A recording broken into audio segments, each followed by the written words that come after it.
দেখো আমাদের full signature cutting হলো। কেমন লাগছে সিগনেচার কাটিং? একটু ক্লোজে নিয়ে এই দেখো সিগনেচার কাটিং। হেয়ারের উপরে পুরো কাটিং কিন্তু নির্ভর করে। অনেকেই হয়তো ভাববেন আমাদের ডাই করা হেয়ার বা খুব স্ট্রিপ আছে হেয়ার, সেটাতে কাটিং হবে না।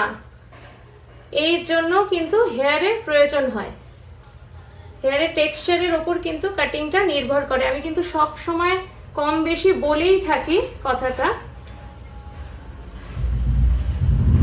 আচ্ছা, এবার আমি ওনাকে একবার একটুখানি জিজ্ঞেস করব যে কিরকম লাগলো নিহারিকার সার্ভিস কাটিং। নিহারিকার সার্ভিস আজ থেকে নিচ্ছি না, প্রায় মনে হয় তোমার যখন ফার্স্ট পার্লার ছিল তখন থেকে আসতাম। প্রায় 7-8 বছর হবে। অলওয়েজ ফেভারিট, এটা নিয়ে কোনো কথা হবে না। আর এই কাটিং তো আমি 7-8 বছর ধরেই মুগ্ধ।